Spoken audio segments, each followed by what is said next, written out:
Hi friends, welcome to Shama taste of Dubai. ഇന്ന് ദുബായിയുടെ രുചികൾ അന്വേഷിച്ച് ഞാനിപ്പോൾ ഷാർജയിലാണ് എത്തിയിരിക്കുന്നത്. ഷാർജയിലെ ഒരു മഹിളാ സമാജത്തിലാണ്. എന്ന് വെച്ചാൽ ഭർത്താക്കന്മാർ ജോലിക്ക് പോയി കഴിഞ്ഞാൽ പിന്നെ പ്രധാന പണി പരദൂഷണമാണ്.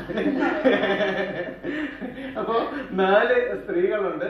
അപ്പൊ അത് മാത്രമല്ല, ഞാനിന്ന് സുന്ദരിമാരുടെ ഇടയിലാണ് എത്തിയിരിക്കുന്നത്. എല്ലാരും പോങ്ങി, ഞാൻ ഇവരെ പറ്റി പറഞ്ഞത്. അപ്പൊ എന്തായാലും പിന്നെ നമുക്ക് ഉഗ്രനൊരു ചിക്കൻ കറി ഉണ്ടാക്കി തരാന്ന് പറഞ്ഞേക്കാണ്.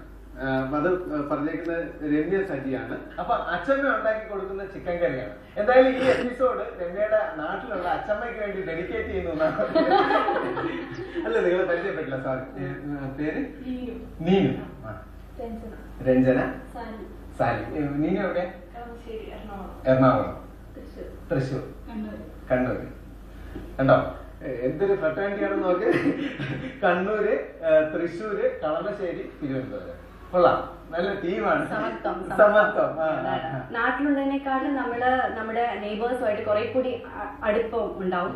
ഇപ്പൊ തന്നെ കണ്ടില്ലേ, പല ഡിസ്ട്രിക്റ്റിൽ നിന്നാണ് ഇവർ വന്നിരിക്കുന്നത്. പക്ഷെ നമ്മളെല്ലാരും ഇവിടെ ഏതൊരു കാര്യം ഉണ്ടെങ്കിൽ, ഈ വീട്ടിലൊരു കാര്യം ഉണ്ടെങ്കിൽ ഇവരെല്ലാം വരും, അവരുടെ വീട്ടിലൊരു കാര്യം ഉണ്ടെങ്കിൽ നമ്മൾ പോകും. അപ്പൊ അത് കുറെ കൂടി കൂടുതൽ ഇവിടെയാണ്. ഭയങ്കര ഹെൽപ്ഫുൾ ആണ്. അതെ, ഭയങ്കര അറ്റാച്ച്മെന്റ് ആണ് ഇവിടെ. ഫ്രണ്ട്ഷിപ്പിന് ഒത്തിരി വാല്യൂ ഉള്ളൊരു സ്ഥലമാണ്.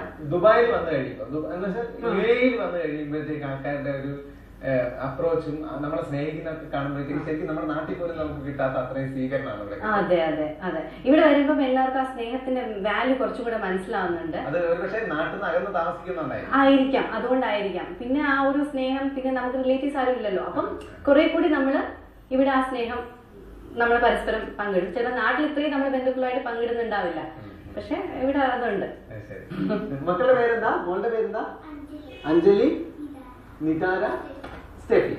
ഓക്കെ. അപ്പൊ എന്തായാലും ഈ പ്രവാസ ജീവിതത്തിലെ കൂട്ടായ്മ എനിക്ക് നന്നായിട്ട് ഇഷ്ടപ്പെട്ടു. അപ്പൊ ഇതുകൊണ്ട് കുറെ ബോണസും ഉണ്ട്. അതെന്താന്ന് വെച്ചാൽ, നേരത്തെ പറഞ്ഞ പോലെ ഈ 4 പേരും വീട്ടിൽ ഓരോ കറി വെച്ച് കഴിഞ്ഞാൽ ഭർത്താക്കന്മാർക്ക് കുശാണ്.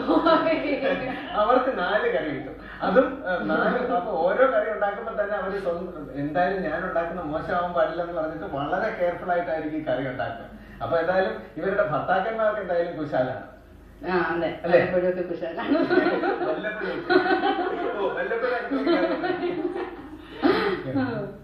അപ്പൊ ഇനി നമ്മുടെ ഗോതയിലേക്ക് പോവാം.